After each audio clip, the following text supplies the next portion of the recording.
Hello বন্ধুরা, আসসালামু আলাইকুম। আশা করি সবাই ভালো আছেন। আল্লাহর রহমতে আমিও ভালো আছি। তো আজকে যে যন্ত্রটি আপনারা দেখছেন, এটা একটা মাছ মারার যন্ত্র।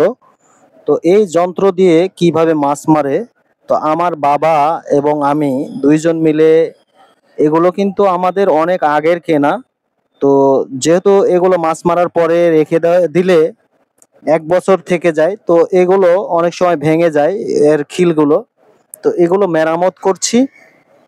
তো কেমন হয়েছে সবাই জানাবেন। আমরা কিন্তু গ্রামে বসবাস করি, আসলে সবকিছুই জানতে হয়, করতে হয়। তো সেক্ষেত্রে মাছ মারা যন্ত্রগুলো আমরা ঠিক করছি, আমার বাবা আর আমি। তো আমার বাবা এক পাশে ঠিক করছে, আমি এক পাশে ঠিক করছি। তো এই মাছ মারা যন্ত্রগুলো ঠিক করে আমরা আজকে যাব মাছ মারার জন্য।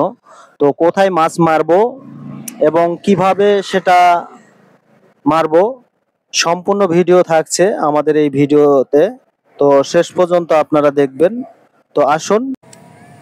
আসসালামু আলাইকুম বন্ধুরা, আজকে আসছি আমি আর আব্বা মিলে মাছ মারতে। আব্বা সামনে গেছে, আমার বাবা, আর আমি এই যে খোলসন, ছাতা, এগুলো নিয়ে এখন যাব সামনের দিকে। তো এই যে কোদাল, পলিথিনটা নিয়েছি হচ্ছে বৃষ্টি আসলে পরে যদি ভিজে যায় মোবাইলটা, এই জন্য। তো আমি এই যে মাছ মারি মাঝে মাঝে, তো আসলে অনেকে বিশ্বাস করে না যে আমিও মাছ মারি।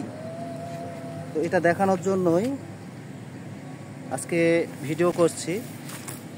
তো দেখুন এই যা,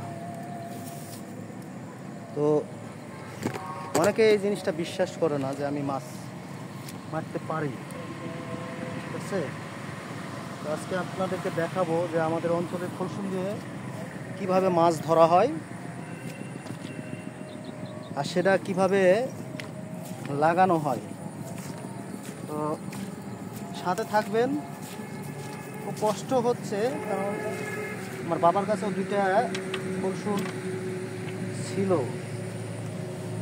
ওই জন্য কোদালটা আমি আবার নিয়ে নিলাম। কারণ বাবার অনেক কষ্ট হচ্ছে, সেই জন্য আমিও যাই কষ্ট হলেও চলে যেতে পারবো। কোদালটা ভারী নিয়েছি।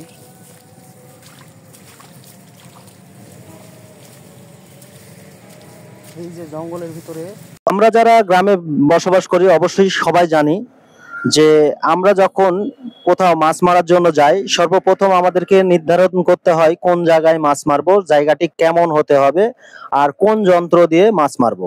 তো আমরা চলে আসলাম আজকে এই জায়গাতে। তো জায়গাটি দেখুন, কত ভয়ানক টাইপের জায়গা, জঙ্গল। আর এইসব জায়গায় কিন্তু মাছ থাকে। বিল থেকে নদীতে সংযোগ করা আছে। এটাকে আমাদের গ্রামের ভাষায় বলা হয় ডাঁড়া। আর বিলের সম্পূর্ণ পানি এই ডাঁড়া দিয়েই যায় হচ্ছে নদীতে। তো এরকম একটি জায়গা আমরা নির্বাচন করেছি, যে জায়গায় লোক জনসংখ্যা কম থাকবে। তো লোক জনসংখ্যা থাকলে কি হয়, সব সময় হয়তো বা উকিঝুঁকি দেয়। তো সেক্ষেত্রে সমস্যা হয়। এমন একটা নিরিবিলি জায়গায় আমরা এই মাছ ধরার যন্ত্রটি বসাবো, যেন কোনো লোকজন সেখানে না যায়। তো এই যে দেখছেন সামনে একটি জায়গা, তো এই জায়গাটিতেই আমরা হচ্ছে খোলসুন বসাবো। আমরা যেই বাঁশের খিল দিয়ে তৈরি, আমার বাবা দেখুন জায়গা তৈরি করা শুরু করেছে। তো দেখুন জঙ্গলে কোন ধরনের ফল হয়, এই ফলটা হয়তো বা অনেকে চিনেন। আর এই যে কুশিটা দেখছেন, এটা একটা ঔষধি গাছ, এটা আমি খাবো এখন।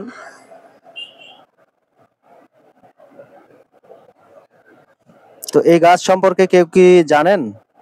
যদি জেনে থাকেন অবশ্যই বলবেন।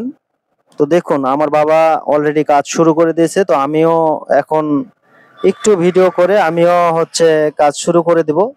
তো ক্যামেরাটা রাখার সাইডে কোনো জায়গা নেই, কারণ চারি সাইডে কাদা, নরম মাটি। তো স্ট্যান্ড আছে আসলে।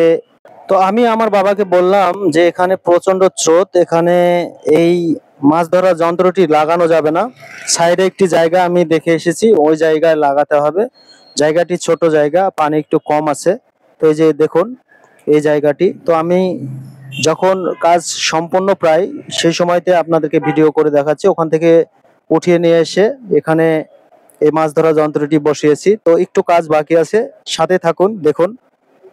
তো এটা শুধুমাত্র কাঠিগুলো আমি সুতা দিয়ে বেঁধে দিলেই কাজ শেষ হয়ে যাবে। আর ওপরে কিছু আবর্জনা তুলে দিতে হবে, নইলে মাছ অনেক সময় লাফ দিয়ে চলে যেতে পারে। বৃষ্টি হলে পারে, যদি বৃষ্টির পানি বেড়ে যায় সেক্ষেত্রে উপর দিয়ে মাছ চলে যাবে।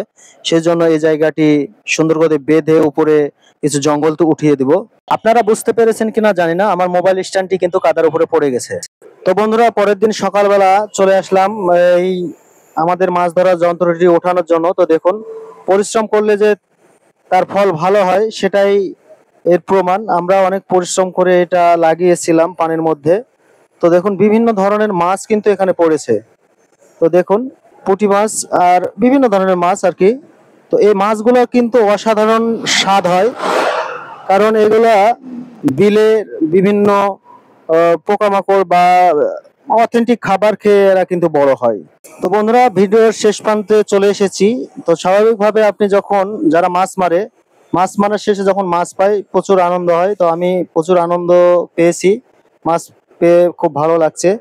তো এরকম আরো সুন্দর সুন্দর ভিডিও পেতে আমার চ্যানেলটি অবশ্যই আপনারা সাবস্ক্রাইব করবেন আর পাশে থাকবেন। আরো সুন্দর সুন্দর ভিডিও আপনাদেরকে উপহার দেবো ইনশাল্লাহ। আসসালামু আলাইকুম।